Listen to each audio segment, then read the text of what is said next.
तो sorry viewers, तो हम लोग पिछला वीडियो अपना कंप्लीट नहीं कर पाए थे, तो उसके लिए मैं सॉरी बोल देता हूँ कि भैया हम लोग कर रहे थे पेनिनसुलर इंडिया और हम लोग का वीडियो बीच से ही कट हो गया था। क्यों? क्योंकि जो साउंड थी वो रिकॉर्ड हुई नहीं थी, तो इसके लिए मैं आपसे पहले सॉरी बोल देता हूँ कि जो पिछला वाला लेक्चर था वो पूरा कंप्लीट होने वाला था, पर हो नहीं पाया किसी रीज़न की वजह से।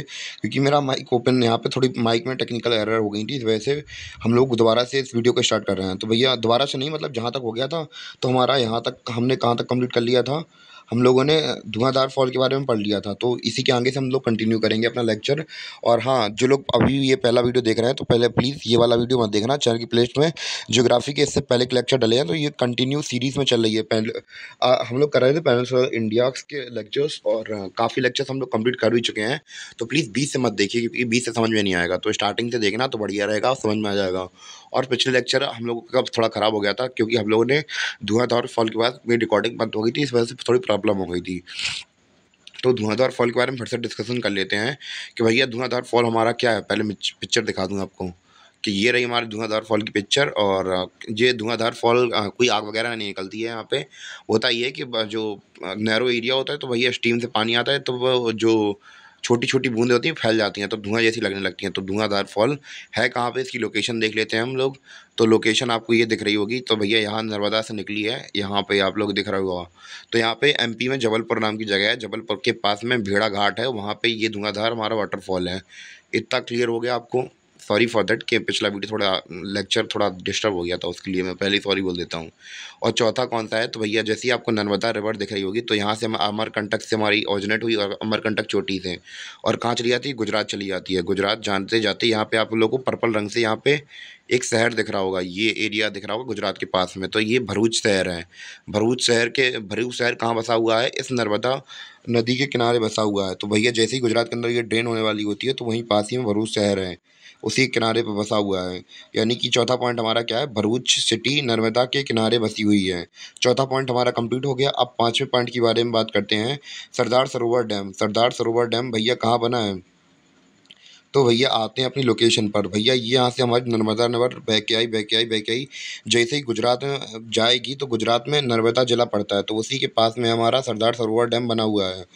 सरदार सरोवर डैम यहीं पे बना हुआ है, तो आपको दिख रहा होगा, ये सरदार सरोवर डैम रहा हमारा। गुजरात से थोड़ा जैसे ही एंटर करती है नर्मदा, तो यहाँ नर्मदा जिला लग जाता है, तो वहीं पे हमारा सरदार सरोवर डैम। इतना क्लियर हो गया आप लोगों को? और सरदार सरोवर डैम से रिलेटेड कुछ और फैक्ट भी हैं भैया। ये सरदार सरोवर डैम हमारा इंडिया का सबसे लार्जेस्ट, दूसरे नंबर का सबसे लार्जेस्ट डैम है। क्या है? इंडिया का सबसे लार्जेस्ट दूसरे नंबर का, यानी कि पहले नंबर का ये नहीं है, दूसरे नंबर का लार्जेस्ट डैम है। और ये 4 स्टेटों को बिजली देता है, यानी कि 4 राज्यों को हाइडल पावर देता है। क्या देता है? हाइडल पावर देता है। क्या देता है? कौन कौन से? गुजरात। सबसे पहले हम लोग बात करें, है कहाँ पे ये? है हमारा कहाँ? सरदार सरोवर डैम गुजरात में है। तो भैया सबसे पहले ये कहाँ पे वाटर पहुँचाए, सप्लाई पावर देगा? गुजरात में देगा। फिर कहाँ से आई है? मध्य प्रदेश, मध्य प्रदेश में देगा। तीसरी बात ये कि ऊपर क्या है, राजस्थान, राजस्थान में भी सप्लाई देता है। और नीचे क्या है, महाराष्ट्र, महाराष्ट्र में भी ये क्या देता है, सप्लाई देता है। तो इतना क्लियर हो गया, 4 राज्यों को क्या देती हैं, ये बिजली देते हैं। तो सरदार सरोवर डैम कंप्लीट हो गया। अब एक और, हाँ, एक और पॉइंट भैया हमारा बचा है अभी, कि भैया छठवां फीचर क्या है, कि भैया जो स्टैचू ऑफ यूनिटी है, वो जस्ट इसी सरदार सरोवर डैम के सामने ही बना हुआ है, स्टैचू ऑफ यूनिटी। तो स्टैचू ऑफ यूनिटी की बात की है, तो भैया दुनिया की सबसे टॉलेस्ट बिल्डिंग बन चुकी है अभी ये। और सरदार वल्लभ भाई पटेल, हमें पता है कि अगर ये ना होते, तो हमारा देश आज जैसा दिखता है वैसा ना हो पाता। हमारे देश के बीचों बीच पाकिस्तान खड़े होते भैया। इन्होंने हैदराबाद की रियासत को भारत में जोड़ा, और जूनागढ़ की रियासत को जोड़ा, और काफ़ी सारी रियासतों को इन्होंने जोड़ा। तो भैया बहुत इंपॉर्टेंट आदमी हो जाते हैं। तो इनकी पिक्चर दिखा दीजिए, पिक्चर दिखा देता हूँ मैं आपको। ये रही हमारा धुआंधार डैम, ये रही हमारी रिफ्ट वैली, जहाँ पे हमारी नदी बहती है, नर्मदा रिवर। ये रहा धुआंधार फॉल। ये हमारा सरदार सरोवर डैम, कितना सुंदर सा लग रहा है। और ये हमारे सरदार वल्लभ भाई पटेल। काफ़ी अच्छी मूर्ति बनी है इनकी, और काफ़ी ऊंची भी है, तो आप लोगों को खुद दिख रहा होगा, ये काफ़ी बड़ी मूर्ति बनी हुई है। तो उम्मीद है कि आपको मूर्ति देख के थोड़ी इमेजेस के साथ, अगर आप लोग को कोई कंटेंट लेते हैं, तो फिर अच्छी तरीके से लंबे समय तक याद रहता है वो चीज़ें।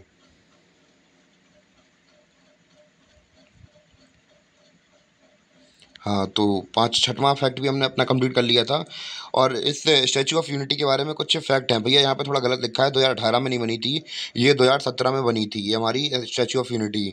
और इसको डिज़ाइन किसने किया था? इसको डिज़ाइन किया था राम बी सुतर ने, इसको डिज़ाइन किया था। किसने किया था? राम बी सुतर ने डिज़ाइन किया था। और भैया दुनिया की सबसे ऊँची टॉलेस्ट स्टैच्यू है, और इसकी ऊँचाई कितनी है? 182 मीटर। कितनी है? 182 मीटर ऊँची है। और भैया दुनिया की सबसे लॉन्गेस्ट सॉरी वर्ल्ड की टॉलेस्ट स्टैच्यू है। और हाँ, एक चीज़ मैं बताना भूल गया कि भैया जो हमारा सरदार सरोवर डैम जब बन रहा था, तो इसमें बहुत सारी अड़चनें आई थी। क्या आई थी? बहुत सारी अड़चनें आई थी। शायद मैंने गलत बोल दिया, 2018 में बना था हमारा ये स्टैच्यू ऑफ यूनिटी। तो मैं पहले वेरीफाई कर लेता हूँ फिर। हाँ, हाँ, स्टैच्यू ऑफ यूनिटी मैंने गलत डेट बोल दी। तो भैया स्टैच्यू ऑफ यूनिटी बना था हमारा 2018 में, और सरदार सरोवर डैम बन के तैयार हुआ था कब? हमारा 2017 में। तो स्टैच्यू ऑफ यूनिटी के बारे में तो हमने देख लिया था भैया। Statue of unity Sardar Vallabh भाई पटेल की मूर्ति है। 182 मीटर ऊंचाई थी इसकी, वर्ल्ड की टॉलेस्ट स्टैच्यू है। 2018 में बन के तैयार हुआ था। राम बी सतर ने बनवाया, डिज़ाइन किया था, बनवाया था, सॉरी मैंने गलत बोल दिया था, बनवाया था, डिज़ाइन किया था। और पाँचवा हमने देखा था सरदार सरोवर डैम के बारे में, कंट्रोवर्सी के बारे में बात कर रहे थे हम लोग। सरदार सरोवर डैम भैया 2017 में बन के तैयार हुआ था, और इंडिया का सबसे दूसरा लार्जेस्ट डैम था। और भैया इसमें कंट्रोवर्सी क्या हुई थी कि भैया जब ये बन रहा था, तो ये बनना था जंगल वाले एरिया में। तो भैया तो वहाँ पे वहाँ पे ट्राइबल पीपल रहते थे, यानी कि जनजातीय लोग रहते। तो भैया उन्होंने मना कर दिया कि हम भैया अपनी ज़मीन छोड़ के नहीं जा रहे हैं। सरकार ने बहुत कहा, उनसे बहुत समझाया कि भैया ज़मीन ले लो, ये ले लो, वो ले लो, फलाना ले लो, ढिकाना ले लो, पर वो लोग नहीं माने। तो भैया अब फिर सरकार क्या करने लगती है, काफ़ी गुजारिश की, पर वो लोग नहीं माने। तो भैया सरकार ने स्ट्रिक्ट एक्शन लेना स्टार्ट कर दिया। तो भैया फिर उन लोगों की लड़ने के लिए भैया एक हमारी महिला आई थी जो बहुत अच्छी थी, जिन्होंने उनका सपोर्ट किया था, मेधा पाटिकर। तो भैया मेधा पाटिकर ने बहुत उनके लिए हेल्प किया था, और उन्होंने चलवाया था क्या? नर्मदा बचाओ आंदोलन। तो भैया नर्मदा बचाओ आंदोलन किसको रोकने के लिए चला था? सरदार सरोवर डैम को रोकने के लिए चला था, पर ये नहीं रोक पाया, और हमारा सरदार सरोवर डैम बन के तैयार हो गया। तो अगर आपको इतना क्लियर हुआ तो बताइए। हमने ट्रिब्यूटरीज भी देख ली थी इसकी, शेर, हिरन, तब शक्कर, इतनी थोड़ी बहुत ट्रिब्यूटरीज भी देख ली थी। और आई थिंक हमारे सारे फैक्ट तो आई थिंक कंप्लीट हो गए हैं। हाँ, मैंने नर्मदा रिवर की लेंथ के बारे में नहीं बताया था। जो हमारी नर्मदा रिवर थी उसकी लेंथ है 1312 किलोमीटर, इतनी लंबी हमारी नर्मदा रिवर है। आई थिंक हो गया। थोड़ा आगे चल के देखते हैं। हाँ, थोड़ा बहुत उसका बाद सकता, पूरा रेंज के बारे में थोड़ा बहुत बचा है, वो और कंप्लीट कर लेते हैं, फिर लेक्चर कंप्लीट हो जाएगा हमारा ये वाला। तो भैया पिक्चर्स वगैरह भी देख लीजिए आप लोग, और थोड़ा बहुत बचा है तो वो निपटा देते हैं हम लोग। तो ये हमारा धुआंधार हिल, सरदार सरोवर डैम, ये रहे वल्लभ भाई पटेल हमारे खड़े, आयरन मैन। हाँ, तो हम लोग बात कर रहे थे सतपुरा रेंज के बारे में, थोड़ा बहुत बचा था, वो हम लोग और निपटा लेते हैं। थोड़ी डिटेलिंग नहीं की थी इसमें, तो हम लोग वो थोड़ी डिटेलिंग से निपटा लेंगे। तो भैया हम लोग बात करें, ऊपर थी हमारी कौन सी? विंध्याचल रेंज थी ऊपर। हम लोगों ने इनकी पहाड़ियों के बारे में बात कर ली थी। इसकी हाईएस्ट चोटी थी गुडविल हिल्स, तो इसकी ऊंचाई थी 752 मीटर। हम लोग अब बात कर रहे हैं किसके बारे में? सतपुरा रेंजेस के बारे में। सतपुरा रेंजेस के बारे में बात करें तो इसकी हम लोग वैसे 7 पहाड़ियाँ हैं सतपुरा रेंजेस के अंदर, पर हम लोग 3 ही इंपॉर्टेंट पढ़ते हैं, बाकी अभी नहीं पढ़ रहे हैं क्योंकि ज़रूरी नहीं है ज़्यादा। सबसे पहले हम लोगों ने बात करें राजपीपला। राजपीपला, तो भैया राजपीपला ये वहाँ का महाराष्ट्र साइड का एक राजवंश था, यहाँ गुजरात साइड का। तो भैया इसी वजह से इसका नाम राजपीपला उनकी डायनेस्टी की वजह से पड़ गया। तो इतना नाम पता चल गया आपको कैसे पड़ा। मैकाल के बारे में हमने देखा था। मैकाल के बारे में तो पिछले वीडियो में हम लोग काफ़ी सारी बात कर ली थी मैकाल के बारे में, कि भैया यहाँ से नर्मदा, यहाँ की जो चोटी थी, जो कि हमारी अमरकंटक चोटी थी, वहाँ से नर्मदा निकलती थी। और एक और नदी को ये ओरिजिनेट करती है हमारी मैकाल। तो भैया ये सोन नदी यहाँ से निकल रही है, देखिए इसी ओरिजिनल मतलब जो हमारी अमरकंटक का चोटी है, उससे 2 नदियाँ निकलती हैं, सोन नदर भी निकलती है नदी। और ये सोन नदी पीछे से घूम के चली जाती है कहाँ पे? पटना में। पटना में गंगा में मिल जाती है। इतना क्लियर हुआ तो बताइए। मैकाल और राजपीपला के बारे में क्लियर कर लिए। अब पढ़ते हैं महादेव के बारे में, महादेव पहाड़ियों के बारे में। तो भैया यहाँ की सबसे ऊंची चोटी है, सतपुरा रेंजेस की सबसे ऊंची चोटी है धूपगढ़ चोटी। इसकी ऊंचाई है 1352 मीटर। कितनी है? 1352 मीटर। 1352 मीटर। सबसे बड़ी ऊंची पहाड़ी कहाँ पे है? पीक कहाँ पे? माउंटेन पीक महादेव पहाड़ी के ऊपर है, जिसकी ऊंचाई है 1352 मीटर। इतना क्लियर हुआ तो बताइए आप लोग, इतना क्लियर हुआ तो बताइए। और दूसरी बात ये है कि भैया यहाँ पे एक हिल स्टेशन भी है, आपको यहाँ पे रेड मार्क दिख रहा है, तो भैया यहाँ पे पंचमढ़ी हिल स्टेशन भी है। क्या है? पंचमढ़ी हिल स्टेशन है। तो बहुत से लोग घूमने भी जाते हैं यहाँ पे। और दूसरी बात ये है कि बायोस्फीयर रिजर्व भी है।